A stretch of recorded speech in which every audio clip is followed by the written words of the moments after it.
Okay, the strength, all right, it cut off there, but, you know, picking up, basically what I was speaking about, all right, was that, you know, people are going to be suffering, man, when that MOTB is presented to them. All right, the hour of temptation, which shall come upon the whole world to try them that dwell upon the earth, man. But the scriptures tell you that the Lord is going to deliver the elect from that, man. It says, because thou hast kept the word of my patience, I will also keep thee from the hour of temptation, which shall come upon the whole world to try them, all right, as a test. So when this devil wants you to take this implant, all right, at the you know, threatening your life, who are you going to believe in? Who are you going to trust? Are you going to trust this devil, or are you going to have faith in the Lord?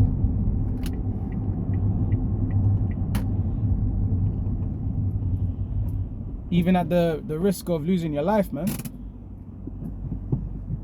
Because the elect, they're going to be delivered. The Lord's going to keep them from receiving that implant. All right, the Lord is with them. And they have this word with them, man. That's why the scriptures are quoted, Isaiah 33:6. All right, and wisdom and knowledge shall be the stability of thy times, and strength of salvation. The fear of the Lord is his treasure. Okay, so that's what's going to keep us strong. All right, the faith that we have in the Lord, the confidence that we have and faith in the scriptures. We know why all this is happening. We know why this is all coming to pass. So that's going to keep us stable while other people are unstable, running around, not knowing what to do. All right, bugging out, wondering why there's no food in the supermarkets.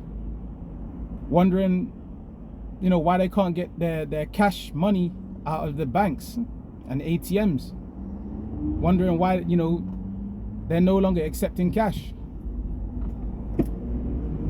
But we're gonna know why, man. We know prophecy, all right? We're gonna understand. The scriptures tell you that, you know, ye are not asleep as others are, man. All right, brethren, you know, you have no need that I write unto you, for ye know perfectly the day of the Lord shall come as a thief in the night.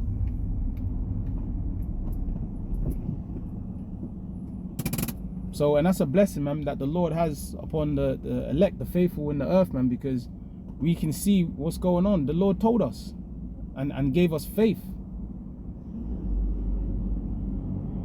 And we're not putting our hopes and treasures here, man.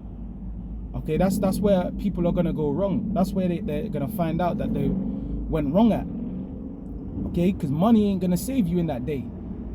Even, you know, even though it's wise to have certain things, you know, gold, silver, you know, hell, even certain cash, whatever. It's not unwise to have certain things. But people are going to realize that that's not where salvation is. Those that have their trust in those carnal riches, the material riches, they're going to find out that that's not what's going to save them. That's not the you know, end all be all, man. Because wisdom, you know, the scriptures tell you, Proverbs 11:4, that riches profit not in the day of wrath, but righteousness delivereth from death. So us following the Lord, us having faith in the scriptures, us obeying the commandments, laws, statutes, and commandments of the Lord, man, practicing the best we're able. Okay? Us practicing and doing the righteous acts, that's what actually can deliver you from death. The Lord having mercy on you, all right? And you being the elect, you know, you're going to be delivered. Salvation is coming. Deliverance is coming to the elect. Okay, all the works and the faith shown, the Lord is not going to forget all of that. Even though it's going to be tight, the scriptures tell you it's going to be, what is it? 1 Peter 4:7, I believe. 17. 1 Peter 4:17, it says that the righteous shall scarcely be saved. And where shall the sinner and the ungodly appear? Okay, because you got the righteous, the elect, the ones that are actually practicing the righteousness and doing the work and repenting, actually repenting to the Lord and putting off the wickedness learned from the world.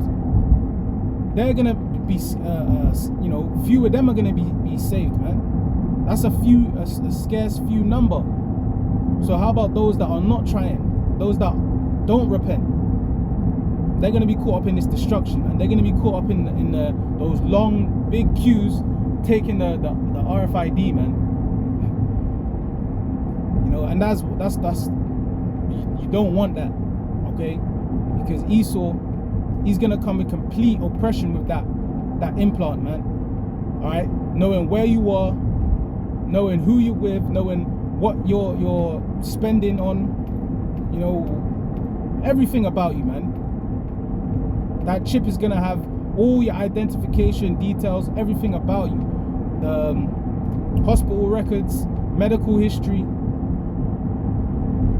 Okay, that's what they said they wanted. They wanted it to a point where, you know, that's what's being said, how even if somebody is unconscious or they can't speak, or they're deaf, or they're, you know, blind, or whatever issue or ailment that they're challenged with, that they can just have their implant scanned and all the information about them, what their you know, ailment is, or what their disease or disability is, will come up. Their blood sugar levels, what they ate, everything, blood temperature, everything. And you know what? The Lord, he doesn't want a kingdom like that for his people, his chosen people, man. Where they're walking around with these implants, bro. Alright? Esau, the evil, you know, mad scientist, he's got to go, man. This wicked kingdom of oppression has to go, and the Lord, he's bringing it down.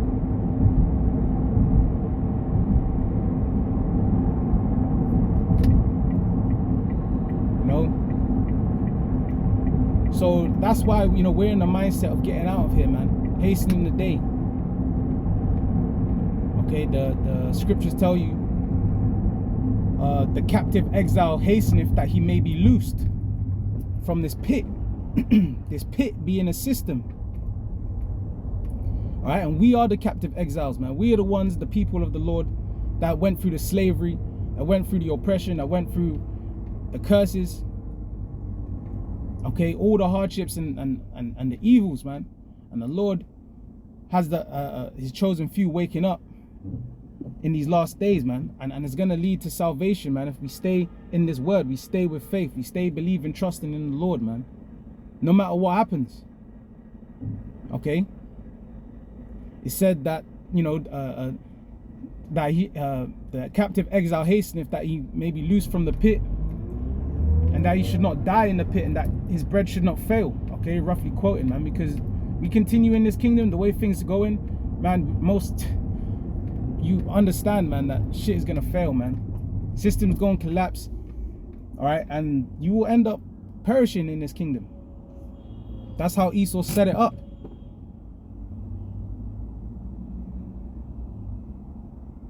All right, but the times that's coming is gonna be challenging. You know, even in the time of famine, no food, but the Lord said, what? My servant shall eat. Behold, my servant shall eat, and ye shall be hungry. Okay, so those that aren't in this truth, those that don't have the faith in the Lord, who the Lord's not with, you know, those scoffers, those unbelievers, those that are enemies of the Lord and this truth, they're the ones that are going to be starving. They're the ones that ain't going to be taken care of in times of famine and scarcity, food rationings. And all hell's breaking loose in this kingdom and this worldwide, man, worldwide chaos that's gonna spread, riots, uproars. You're gonna see it, man, especially when that MOTB is out, when it's mandatory, when people are rejected from going into stores and they can't pay for their goods and services. They're going to wild out. But what can they do? Esau's got something for them too, man. But we know that means that the end is close, man. The end is near. You know, the Lord is gonna deliver his chosen ones, man.